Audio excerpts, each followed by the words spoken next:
Bonjour à tous, j'espère que vous allez bien. Alors aujourd'hui je vous propose un nouveau format de vidéo. Je vous propose de m'accompagner, de nous accompagner en Vendée pour quelques balades. On parlera des champignons, des plantes, de la faune, bref de toutes les choses sympathiques que l'on peut rencontrer lorsqu'on se promène. Et l'on verra plus particulièrement les plantes et les champignons de la côte. Voilà, c'est parti. On passe dans la forêt des Nez, un bon spot aussi là. Monsieur Titi, n'est pas honte de couiner comme ça tout le temps, hein? Écoute la musique pour les gentils enfants. C'est du jazz pour les enfants. Mickaël, on poursuit une bête sauvage qui s'enfuit. On va la voir. Je vais la voir avec le pare-choc. Ah, la sale bête. C'est sympa ces routes avec de l'herbe au milieu. Ouais, c'est pour faire des économies de bitume, tu crois, ou c'est que ça a poussé entre temps? Non, c'est pour nettoyer le bas de caisse, c'est dans les voitures, c'est fait exprès. Ah ah. Caché au milieu du petit bosquet. Pour pouvoir cueillir un champignon comme ce cèpe, le mieux est de le faire tourner sur lui-même afin de le cueillir avec son pied pour une meilleure identification. Le cèpe de Bordeaux affectionne particulièrement les futaies de chêne aérées couplées avec des taillis de châtaignier. Vous reconnaîtrez bien sûr les feuilles de châtaignier sur ces images. Dessus il y a un petit poisson d'argent. Petit insecte des zones humides. Hop, il a sauté. Regarde ce qu'il y a ici. Oh, je l'avais pas vu, dis donc. Il y en a un autre à côté, bien vu. Et non, ça va vite, hein, cette petite grenouille là. Peut-être une grenouille agile. Faut regarder si la patte est longue, mais oui, elle a l'air d'avoir des longues pattes. Alors, faut mouiller un petit peu les mains avant quand même. Avant de la toucher, on va mouiller les mains.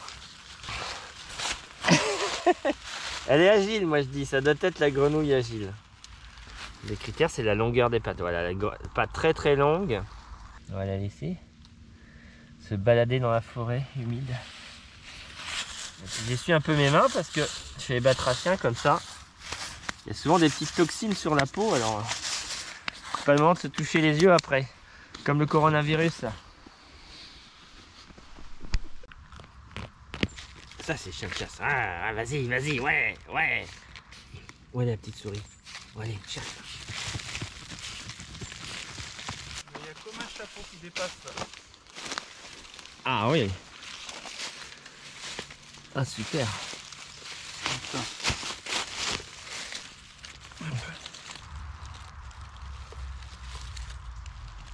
Oh là là. Pas mal. Oh le bébé. Eh ben ça commence à faire un petit panier sympa. Des autres. Alors les images que vous venez de voir ont été tournées en début de saison, au mois d'octobre, quand il faisait encore chaud. Donc dès qu'il y a eu les pluies, on a eu des poussées de cèpes, hein, de bolets. Donc c'est vrai que le début de saison, on recherche plutôt les bolets. Il faut savoir que cette année, en 2021, on a eu des belles pluies aussi durant l'été. Donc on a eu des sorties de champignons, des sorties de bolets durant l'été. Donc les champignons que nous avons vus pour l'introduction de cette vidéo, eh bien ce sont des clitocybes. Des clitocybes, on les reconnaît avec leurs lames décurrentes. Et là, il s'agit des clitocybes nébuleux. Alors très souvent, ils poussent en faisant des grands ronds de sorcière. Bon là, je suis au bord d'un chemin. Mais très souvent, ça fait des grands ronds. Pourquoi? Parce que le mycélium, c'est un petit peu comme une toile d'araignée qui se développe dans le sol en forme de cercle. Et quand il fructifie, c'est toute la bordure du cercle, hein, un petit peu comme s'il y avait une fructification autour de cette toile d'araignée. C'est la fructification, donc se fait souvent en cercle. Alors il y a des légendes qui racontent que, dans le temps on racontait que c'était les sorcières qui faisaient des ronds pour des cérémonies avec leurs bâtons. Et du coup, les champignons sortaient du sol, là où le bâton de sorcière avait fait un cercle, avait tracé un cercle au sol. Voilà, d'où la légende des ronds de sorcières. Donc on appelle toujours ça des ronds de sorcières. Hein, le terme est resté. Alors le clitocybe nébuleux, c'est un cousin très très proche du pied bleu. Alors le pied bleu, il y en a deux sortes. Il y a le Lepista nuda, qui est un peu épais comme celui-ci. Et il y a le Lepista sordida, qui est un pied bleu un peu plus translucide dans le chapeau. On va retrouver sur le clitocybe nébuleux une odeur un peu fruitée comme sur le pied bleu, un petit peu plus forte quand même. Alors le clitocybe nébuleux peut se manger comme le pied bleu. L'inconvénient de ces champignons, c'est que certaines personnes les digèrent mal, donc ils peuvent être malades et vomir. Voilà. Donc, si vous voulez goûter, pourquoi pas, faites-les bien cuire et en petite quantité. Voir si vous êtes tolérant et ne pas en manger trop souvent. Très très peu en fait.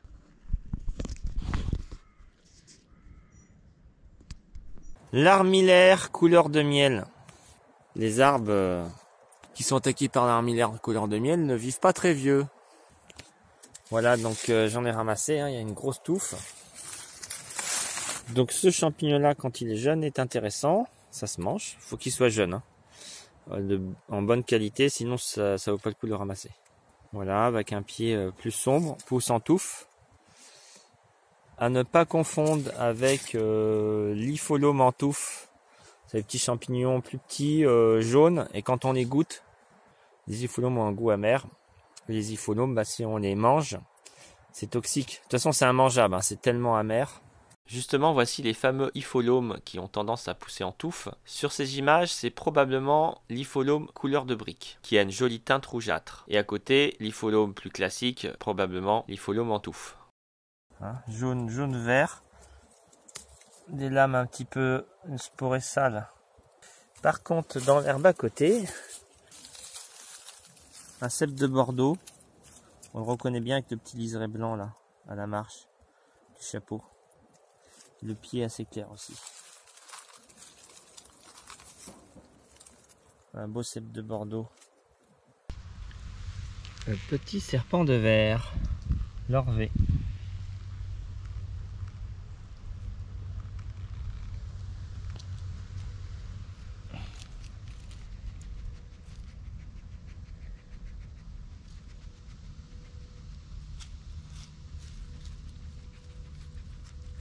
Il y a un souci, dis donc.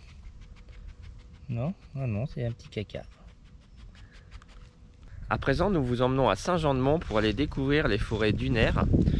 C'est-à-dire, ce sont des grandes forêts de pins maritimes et de cyprès, Cupressus macrocarpa, tout en bordure de côte, tout le long de la mer. Donc là, il y a des hectares et des hectares de forêt. Et donc, en arrière-saison, en ce moment, au mois de novembre, des fois même jusqu'au mois de décembre, voire au mois de janvier, on trouve des champignons sympas grâce à ce climat doux maritime. Allez, on va aller voir ça tout de suite. Il y a des drôles de champignons qui arrivent là. Il y a un petit chien noir. Toutes les tailles. De toutes les tailles, oui. Un troupeau de champignons. Un troupeau de champignons. Ouais, Ah, il y a ramasse. Ah ouais, gros champignons là. Qu'est-ce que c'est ça? Tu vois ces espèces. Alors on va le laisser celui-là. On va le laisser. Ça c'est ça, l'espèce d'amanite bizarre des dunes que je te disais là. ouais. Pas facile à déterminer ça. C'est bien mon tuti. Il s'énerve.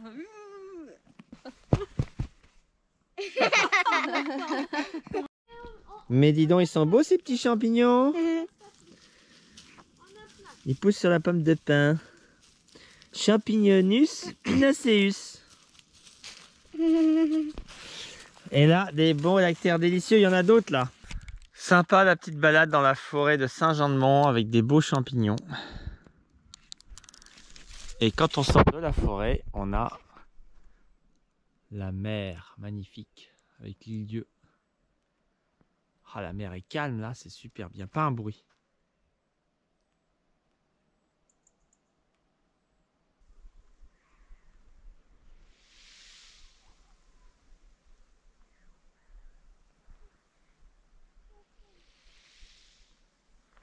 C'est super mignon ce. Ah bah c'est quand la caméra est un peu sombre.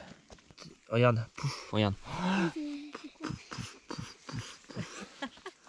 c'est quoi ça? Ça fait de la poudre. Petit géastre. On va voir s'il relâche les spores.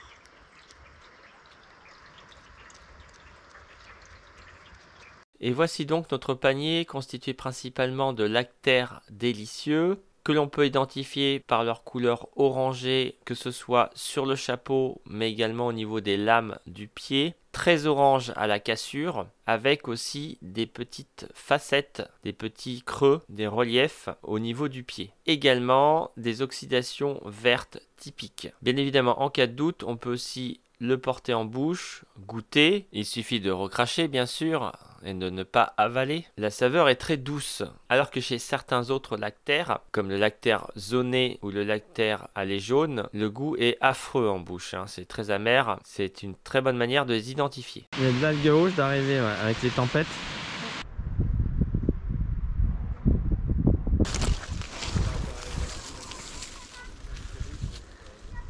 Quelle est cette étrange bête qui sort des buissons? C'est ta mère. C'est bon, t'arrives à passer? Ouais, Allez. j'arrive.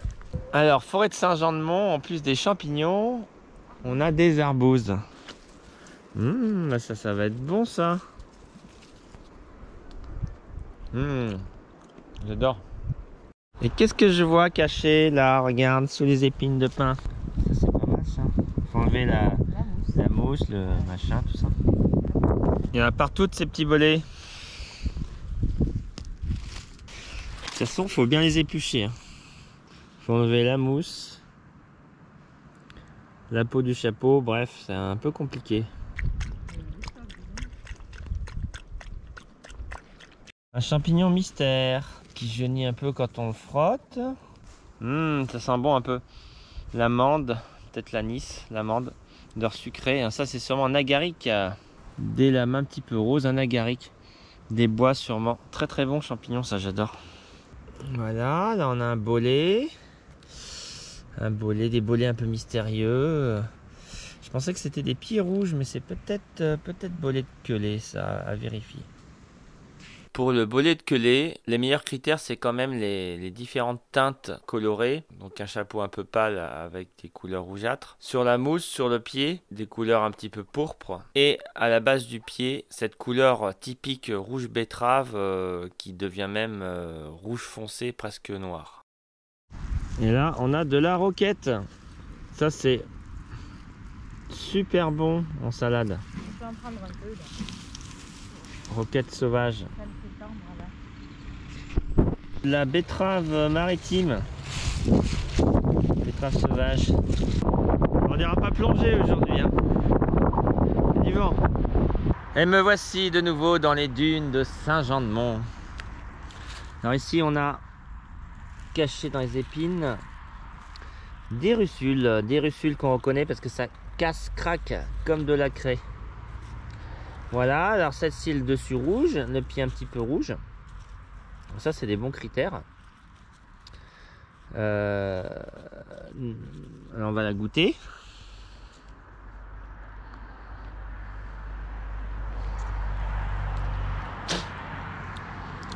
Ah bah elle pique pas. Elle n'est pas évidente cette russule, alors si vous avez une idée de quelle espèce il s'agit, n'hésitez pas à le mettre dans les commentaires. Merci. Ici on a presque la même en plus petite, bon elle est un petit peu abîmée. Ça ressemble un peu, hein. Bon c'est plus petit. Plus petit, pareil, couleur en rouge. Je goûte, je frotte.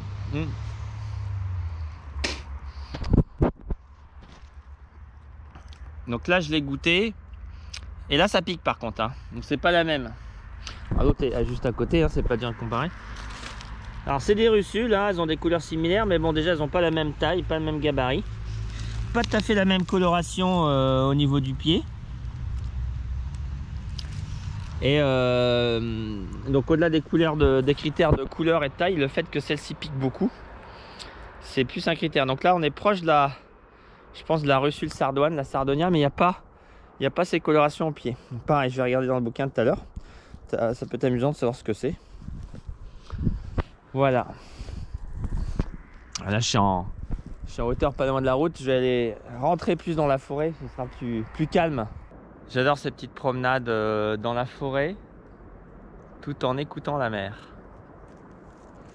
Et alors là, au bord du chemin, typiquement, champignons avec des formes bizarres. Je pense qu'il s'agit d'une élevelle noire. Voilà, côté sûrement des inocibes. Alors ça sent le sperme.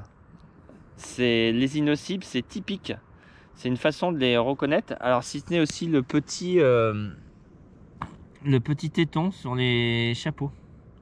Voilà, donc champignons avec des petits tétons sur les chapeaux. Bon, alors les couleurs sont variables. Là, pas d'anneau, hein. Une tige un peu fibreuse. Une odeur, on va dire, farino-spermatique. Alors lorsqu'on fait des expositions mycologiques, c'est toujours rigolo parce qu'on fait sentir aux gens.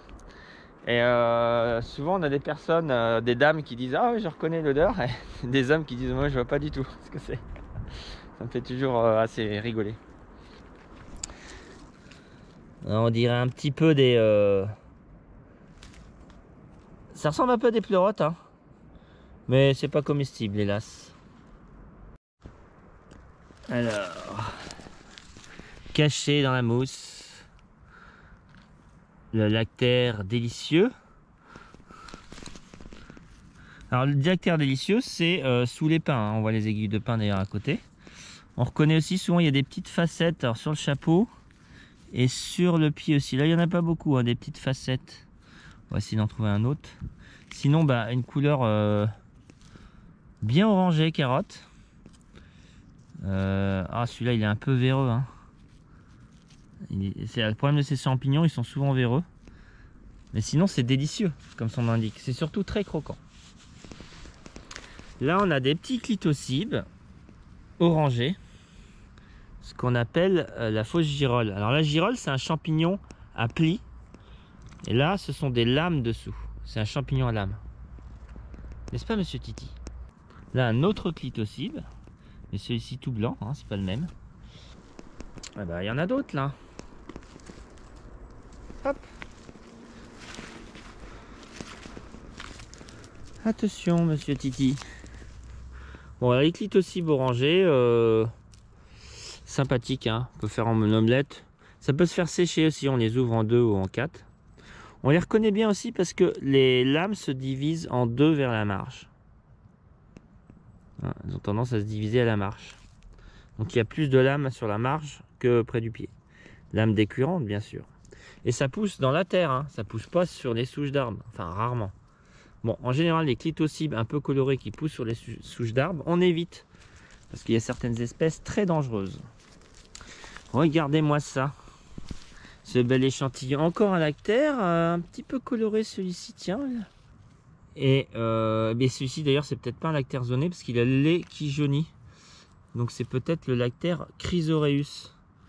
Avec le lait, ouais, vous voyez, le lait est blanc au départ.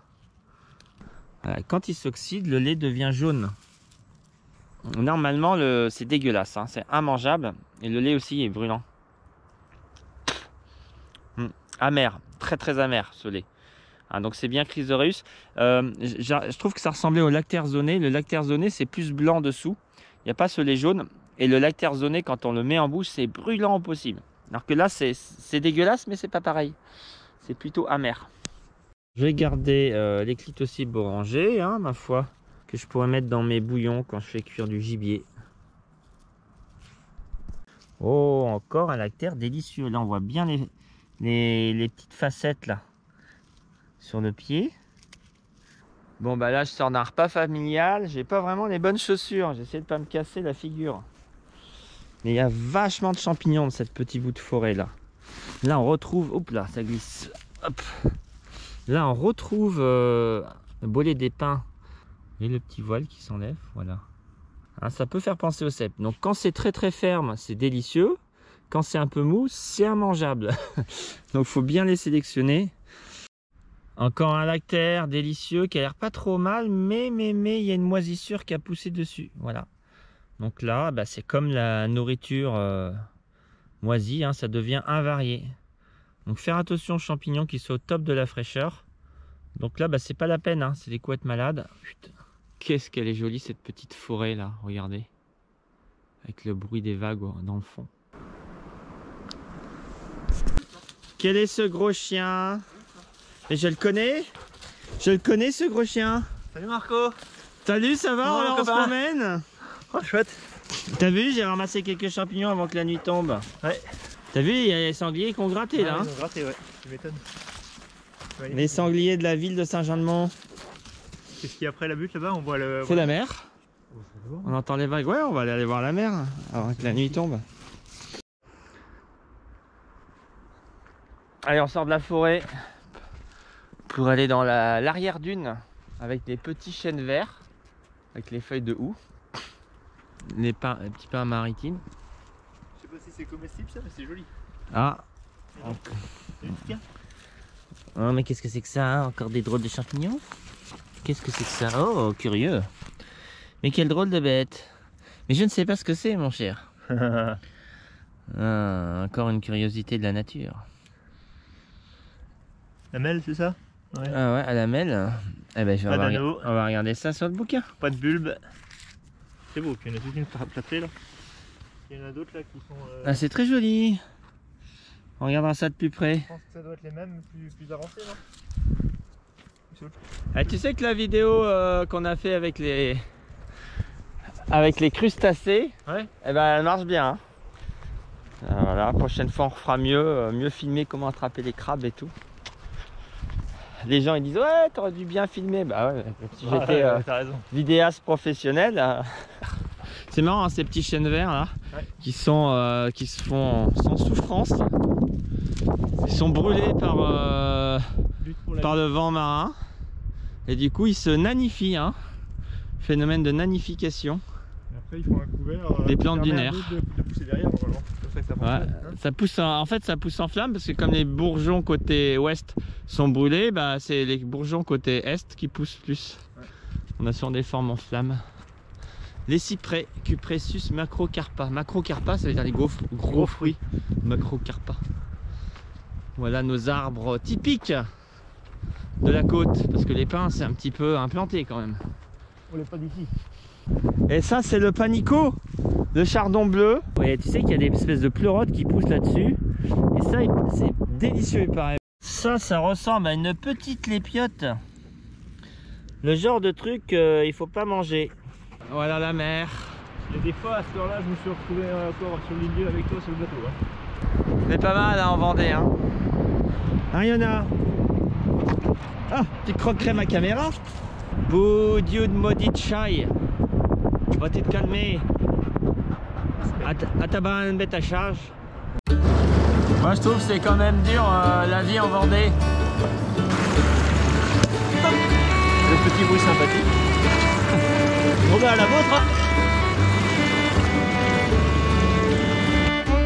Je vous rappelle sur le bolet des pins qu'au niveau de la mousse et de la cuticule, on a des substances un petit peu visqueuses. Donc ça, c'est laxatif. Donc on enlève la peau de la nonnette voilée, on enlève son voile.